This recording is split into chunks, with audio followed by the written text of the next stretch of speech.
എല്ലാവർക്കും സുഖമാണെന്ന് വിശ്വസിക്കുന്നു. അതിനായി പ്രാർത്ഥിക്കുന്നു. ജനുവരി 30 രക്തസാക്ഷി ദിനമാണ് നമ്മൾ ഇന്ത്യക്കാർക്ക്. മഹാത്മാഗാന്ധി വെടിയേറ്റു വീണ ദിവസം. മോഹനകൃഷ്ണൻ കാലടിയുടെ ഒരു കവിതയിൽ ഇങ്ങനെ വായിക്കാനാവും: ഡാഡി, ആരാ ഈ ഗാന്ധി? അത് നമ്മുടെ ഗോഡ്സെ വെടിവെച്ചു കൊന്ന ഒരാളാ മോനെ.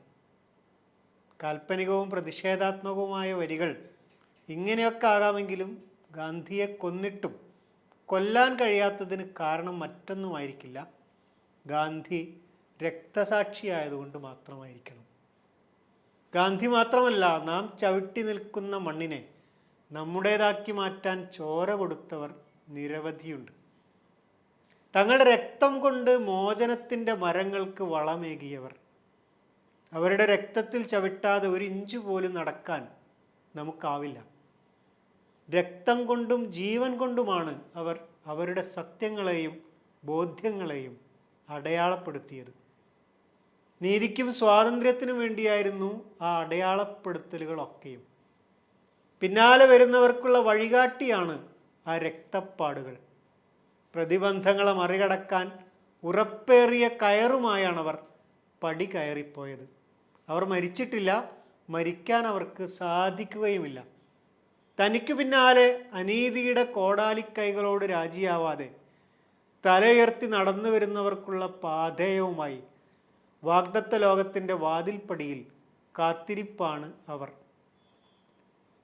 അവർ നീട്ടിയ വിശുദ്ധ രക്തം പുരണ്ട കയറിൽ മുറുകെ പിടിച്ച് പടിയിൽ ഊഴം കാത്തു കഴിയുന്നവർ കുറ്റിയറ്റുപോയിട്ടില്ലെന്ന് സ്വാതന്ത്ര്യത്തിനു വേണ്ടിയുള്ള ഓരോ പോരാട്ടങ്ങളും നമുക്ക് കൺമുന്നിൽ കാണിച്ചു തരുന്നുണ്ട്. സൈന അസാമിൻ്റെ കവിത പലസ്തീനിലെ വർത്തമാനത്തെ വരച്ചിടുന്നത് ഇങ്ങനെയാണ്: ഉമ്മ, ചൂടിലുരുകിപ്പോവാത്ത, മഴയിൽ ഒലിച്ചു പോവാത്ത മഷി കൊണ്ട് എൻ്റെ കാലുകളിൽ എൻ്റെ പേരെഴുതൂ ഉമ്മ. ഒരേ കുടുംബമായിരുന്നുവെന്ന് എന്നും ഓർമ്മിക്കപ്പെടുന്നതിന് എൻ്റെ കാലുകളിൽ എൻ്റെ പേരെഴുതൂ ഉമ്മ. അങ്ങനെ ബോംബുകൾ നമ്മുടെ വീട് തകർക്കുമ്പോൾ, ചുവരുകൾ നമ്മുടെ എല്ലുകളും തലയോട്ടികളും തകർക്കുമ്പോൾ, ഓടാൻ ഒരിടവുമില്ലാതിരുന്ന നമ്മുടെ കഥ നമ്മുടെ കാലുകൾക്ക് പറയാൻ കഴിയണം. ഓരോ പുലരിയിലും സന്ധ്യയിലും ആകാശം ചുവക്കുന്നത് രക്തസാക്ഷിയുടെ ചോരയാലാണെന്ന് വിശ്വസിക്കുന്നവർ ലോകത്ത് എല്ലായിടത്തുമുണ്ട്. അവർക്ക് പുലരികൾ പ്രതീക്ഷകളും സന്ധ്യകൾ കരുതിവെപ്പുകളുമായിരിക്കും. അനീതിയോട് ഒരു തരത്തിലുമുള്ള രാജിയാവലുകളും അവരുടെ നിഘണ്ടുവിൽ ഇല്ലായിരുന്നു. പ്രതിരോധവും പോരാട്ടവും മാത്രം. വീണ്ടും ഫലസ്തീനി കവിതയിലേക്ക് തന്നെ തിരിയട്ടെ. ജയിൽ ചുമരിലെ കിളിവാതിലിലൂടെ എന്നോട് പുഞ്ചിരിക്കുന്ന മരങ്ങളെയും എൻ്റെ വീട്ടുകാർ കൂടി നിൽക്കുന്ന ആകാശമേലാപ്പും എനിക്ക് വേണ്ടി പ്രാർത്ഥിക്കുന്ന കണ്ണീരാർന്ന ജനവാതിലുകളെയുമാണ് ഞാൻ കാണുന്നത്.